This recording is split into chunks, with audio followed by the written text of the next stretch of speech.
Let's take a trip. Take a trip down memory lane.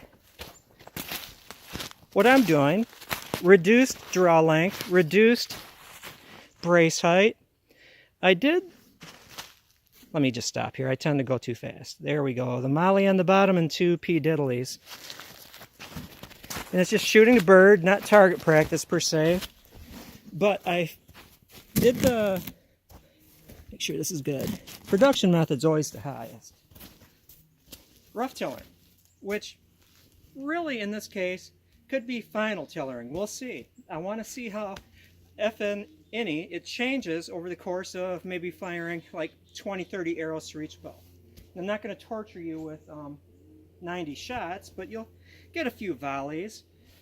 What I'm aiming for, actually, I want to say this before I forget, is when I put the bow, boom, handle side down on the bench, and then it's kind of swooping up on either side. I'm not shooting for a dead even from the bench to this tip. From the bench to this tip.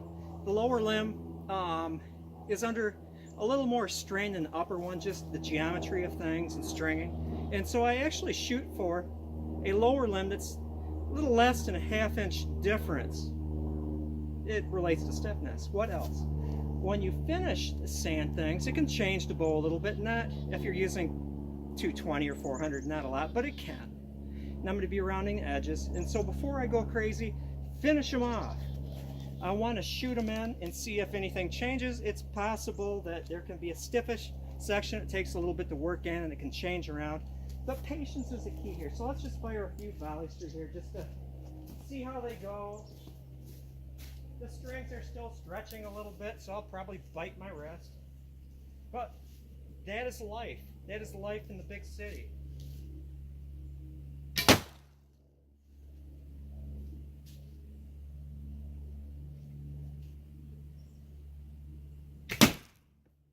Shot the bird in the head. Poor bird. That bird has more holes than a sieve. Ooh, did I hit the arrow? Okay, bow number 1. I'll just do this. The first shot was off and then I got used to it. And that's how I roll. The first shot, new bow, zeroed in. 2 shots to the noggin. John is a killer of birds. Headshot. Okay, bow number 1. And a bird with an aerated noggin. Bow number 2.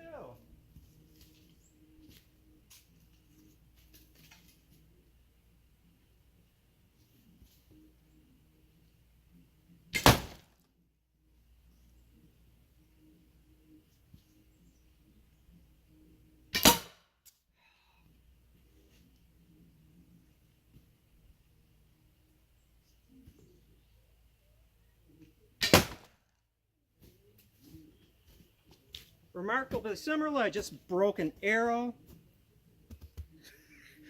This is why I like Sitka spruce more than cedar.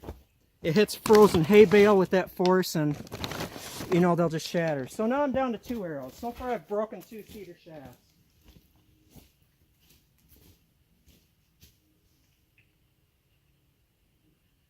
Let's see which was, okay, the bottom.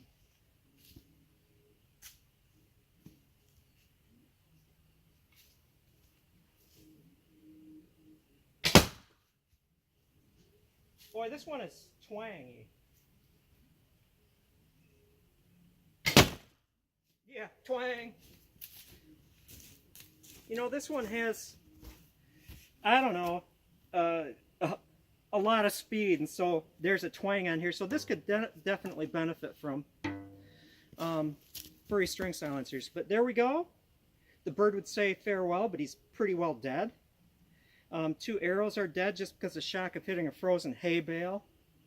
Again, Sitka spruce, baby. Sitka spruce. Pretty pleased with these things, especially this one. I love the twang. It sounds like a country guitar. Thanks for watching, everyone.